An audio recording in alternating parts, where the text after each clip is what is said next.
case you're just joining us, you are welcome to Teaching Strategies by Asuni LadyZeal. Today we're going to talk about underachievement. What is underachievement and how it occurs, or how it is detected in students. You see, many students are underachievers, and we say they're underachievers because they perform below our expectations of them, based on their potential, their age, their grade level, or even their talent. When we know that a student can perform uh, say in a particular level, and the student performs below that level, then that student can be said to be an underachiever. Now, there are behaviors that further tell you whether a student is underachieving or not.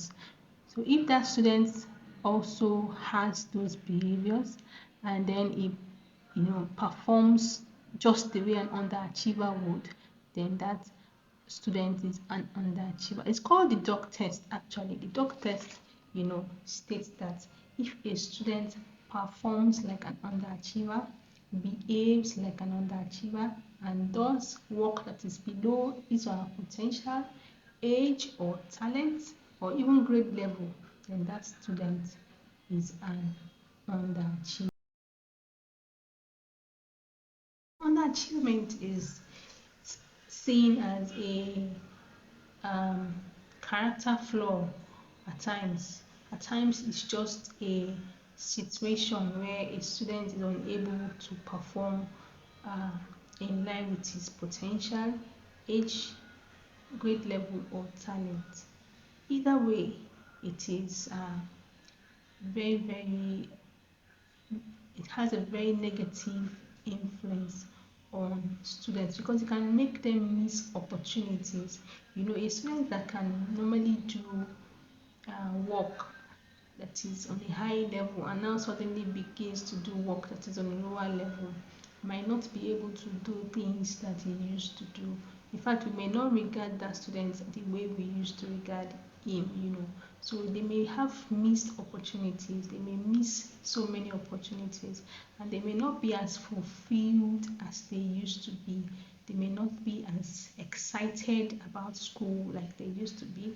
They may not feel motivated enough like they used to be, and because their performance is now below expectations, they may have to relate with students who would normally be below their social group. So they will have to deal with students that are not on the same level with them. So it can have a lot of other influences or negative effects, such as the fact that the students may now begin to give up on himself. Having done better before, it may now begin to uh, slow down, may now begin to do less work or study less, and so on. He may begin to see himself as a failure. Some even go as far as having fear of failure. They may begin to have fear of success. Even they may begin to think that if I succeed again now, if I do well again, what if I go back and begin to do below my potential again? So they may not be willing to go as far as doing much, because they think that it will not be a stable situation. Now, many of these things that caused underachievement is also what could stop them from doing whatever is necessary.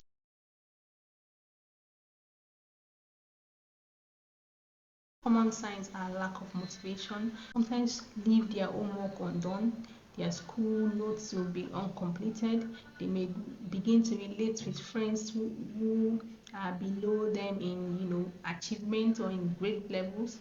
They may just begin to do things that suggest that they do not have adequate motivation to do better in school. So a lot of things like that. They may begin to slow down on their study activities. They may begin to do less than they normally do.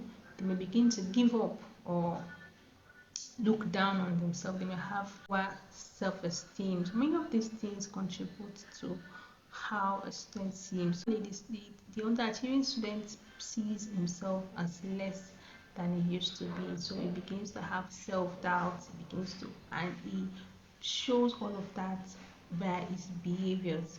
When the teacher is able to see the behaviors of an underachieving student and begins to interpret these behaviors as a result of the students, current underachievement status, then the teacher can do something about it.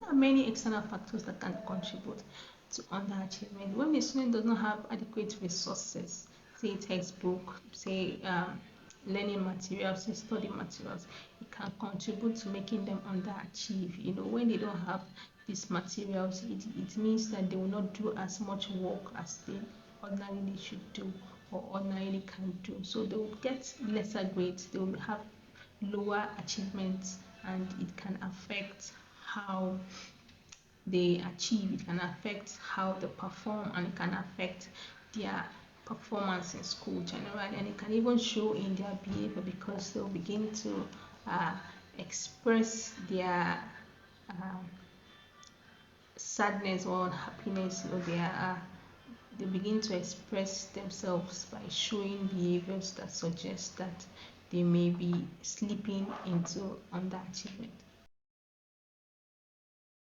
Motivation plays a very big role in underachievement. So when a student is motivated, chances of him being an underachiever is much lower. And even if the student is already an underachiever, if he has uh, adequate motivation, it can help. So motivation is very, very important. It has a significant role in understanding underachieving students. It can really contribute to underachievement, and it can help in reversing underachievement. Teachers can identify underachieving students in their classroom by, you know, using the doc tests.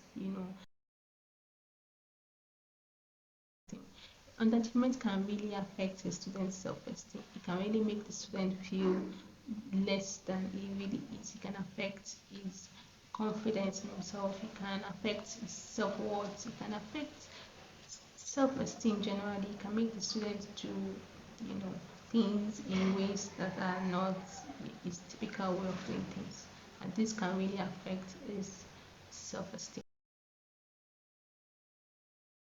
People have misconceptions about underachievement. Many people don't really understand what underachievement is, so they tend to make their own, conclusions or draw up whatever it is that they think underachievement is.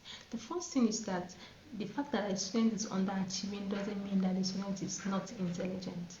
Underachievement is not a function of intelligence. It's no, it just means underachievement just means that the student is performing below his or her potential. And also, many people think students underachieve, they will not be able to succeed. No, it just means that they temporarily are not succeeding. Over time, the student can catch up and do better than he currently is doing. So those are two you know, common misconceptions about underachievement. Parents can help by working on themselves first. Many of the times when students underachieve, it is contributed by parents. It's when parents smother their children, when they don't let them do things, when they want to do everything for them, it can contribute to a student becoming an underachiever.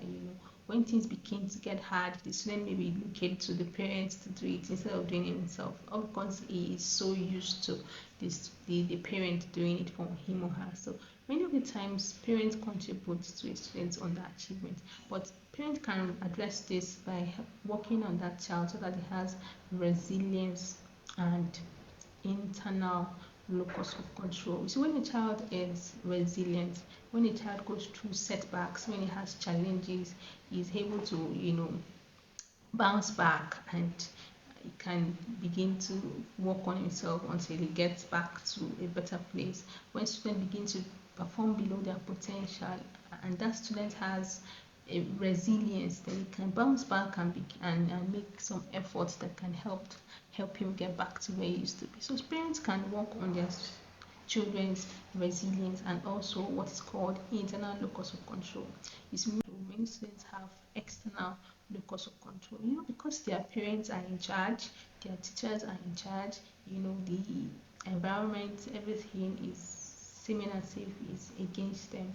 They will tend to give up and let those things control their life. So with an internal locus of control, a student can see that with his own effort and perseverance and resilience, he can make significant improvement in his life, and not necessarily wait for people or say his parents or teachers to come and correct the issues that he has that are causing him or her to underachieve. Thank you for joining me on today's teaching strategy session. I invite you to join me next time when we discuss how to empower underachieving students via rapid learning and transformative teaching techniques. Bye for now.